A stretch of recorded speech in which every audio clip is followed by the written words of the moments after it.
Welcome to my channel. అందరికీ స్వాగతం, సుస్వాగతం. పోటీ పరీక్షలకు ప్రత్యేకం. Please subscribe, like and share my channel. పోటీ పరీక్షల అభ్యర్థులకు స్వాగతం, అందరికీ సుస్వాగతం. ఈరోజు ఈ వీడియోలో మనం తెలంగాణ ప్రజా ఫ్రంట్ గురించి తెలుసుకుందాం. తెలంగాణ ఉద్యమ చరిత్రలో భాగంగా తెలంగాణ ప్రజా ఫ్రంట్ TPF గురించి తెలుసుకుందాం.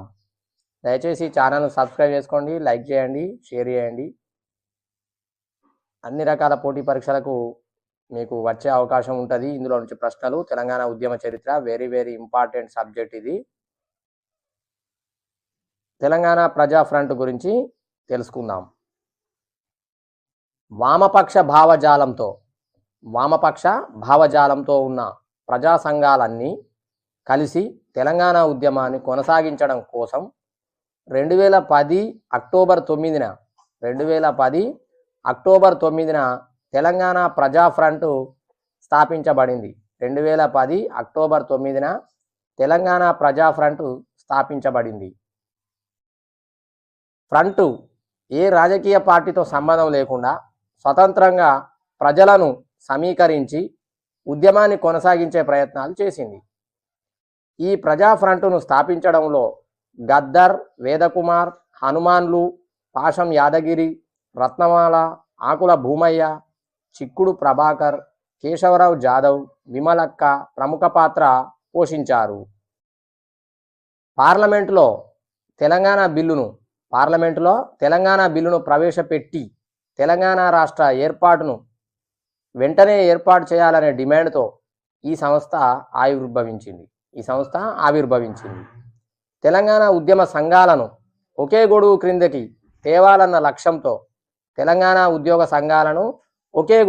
క్రిందకి తేవాలన్న లక్ష్యంతో తెలంగాణ ప్రజా ఫ్రంట్ను ఏర్పాటు చేస్తున్నట్లు గద్దర్ ప్రకటించారు. 2010 అక్టోబర్ 9న హైదరాబాద్లోని లక్డీకాపూల్ మారుతి గార్డెన్లో ప్రజా సంఘాలు, పలువురు విద్యార్థి నాయకులు పాల్గొని గద్దర్ను అధ్యక్షుడిగా ఏకగ్రీవంగా ఎన్నుకున్నారు. సెక్రటరీ జనరల్గా నలమాసు కృష్ణ ఎన్నికయ్యారు. 84 మందితో ఒక తాత్కాలిక కమిటీని సైతం ఈ సమావేశంలో ఏర్పాటు చేశారు.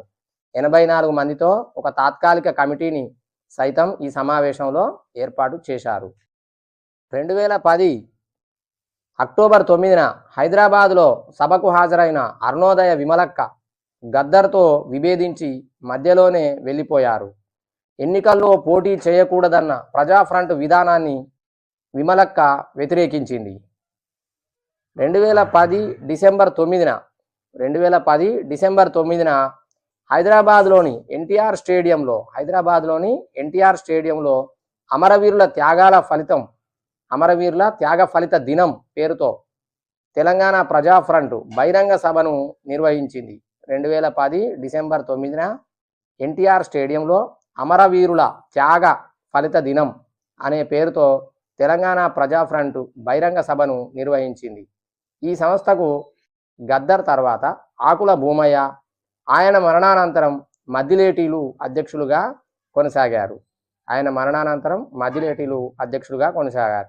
ఈ సంస్థకు గద్దర్ తర్వాత ఆకుల భూమయ్య, ఆయన మరణానంతరం మద్దిలేటీలు అధ్యక్షులుగా కొనసాగారు.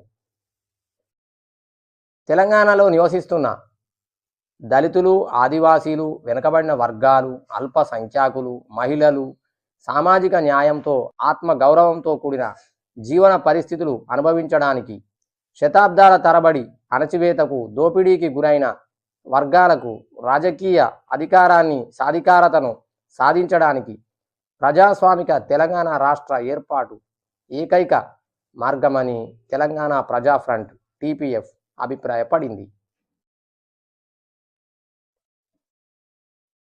హైదరాబాద్ నగరాన్ని ఉమ్మడి రాజధానిగా కేంద్ర పాలిత ప్రాంతంగా చేసే ప్రయత్నాల్ని ఖండించింది. అంతేగాక TPF జేఏసీతో గల విభేదాలు పక్కన పెట్టి సకల జనుల సమ్మెలో పాల్గొన్నది.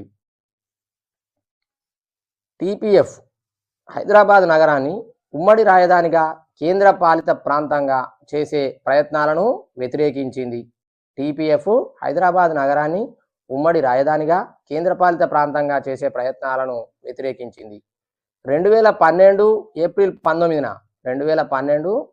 19న టీపీఎఫ్ అధ్యక్ష పదవికి గద్దర్ రాజీనామా చేయగా 2012 ఏప్రిల్ 19న టీపీఎఫ్ అధ్యక్ష పదవికి గద్దర్ రాజీనామా చేయగా 2012 ఏప్రిల్ 21న ఫ్రంట్ కార్యవర్గం తన రాజీనామా అంగీకరించినట్లు గద్దర్ 2012 మే 12న పత్రికలకు తెలిపారు. 2012 మే 12న పత్రికలకు తెలిపారు. తెలంగాణ ఉద్యమంలో ప్రజా ఫ్రంట్ పరిమితమైన పాత్రను నిర్వహించిందని, టీఆర్ఎస్కు ప్రత్యామ్నాయం కాలేకపోయిందని గద్దర్ అన్నాడు. దేశవ్యాప్తంగా గల చిన్న రాష్ట్రాల ఉద్యమాలను ఒకే వేదికపైకి తెచ్చి తాను వివిధ రాష్ట్రాలలో పర్యటించనున్నట్లు గద్దర్ ప్రకటించాడు. దేశవ్యాప్తంగా గల చిన్న రాష్ట్రాల ఉద్యమాలను ఒకే వేదికపైకి తెచ్చి తాను వివిధ రాష్ట్రాలలో పర్యటించనున్నట్లు గద్దర్ ప్రకటించాడు. తెలంగాణ ప్రజా ఫ్రంట్ ఆధ్వర్యంలో 2013 సెప్టెంబర్ 27న హైదరాబాద్ ప్రెస్ క్లబ్లో తెలంగాణ జాగో హైదరాబాద్కో బచావో 2013 సెప్టెంబర్ 27న హైదరాబాద్ ప్రెస్ క్లబ్లో తెలంగాణ జాగో హైదరాబాద్కో బచావో పై ఒక బహిరంగ సభ జరిగింది. ఈ సభలోనే హైదరాబాద్ జిల్లా తెలంగాణ ప్రజా ఫ్రంట్ కమిటీ ఏర్పడింది. ఈ సభలోనే హైదరాబాద్ జిల్లా తెలంగాణ ప్రజా ఫ్రంట్ కమిటీ ఏర్పడినది. ఈ కమిటీకి అధ్యక్షుడిగా మునీరుద్దీన్ ముజాహిద్ వీళ్ళు పేర్లు బాగా గుర్తుపెట్టుకోవాలి. ప్రధాన కార్యదర్శిగా పి జయ ఎన్నికయ్యారు. తెలంగాణ యునైటెడ్ ఫ్రంట్ గురించి తెలుసుకుందాం. TUF Telangana united front Telangana ఉద్యమమే ఎజెండాగా ఎన్నికలతో సంబంధం లేదన్న తెలంగాణ ప్రజా ఫ్రంట్తో విభేదించిన వారు 2011 ఫిబ్రవరి 28న ఒక సభను నిర్వహించారు. ఇదే రోజు తెలంగాణ యునైటెడ్ ఫ్రంట్ను హన్మకొండలోని అంబేద్కర్ భవనంలో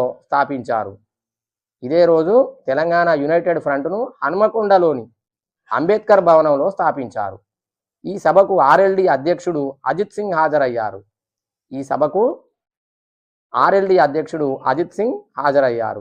ఈ ఫ్రంట్ అధ్యక్షులుగా కేశవరావు జాదవ్, ఉపాధ్యక్షులుగా విమలక్క, ప్రధాన కార్యదర్శిగా కపిలవాయి దిలీప్ కుమార్లు కొనసాగారు.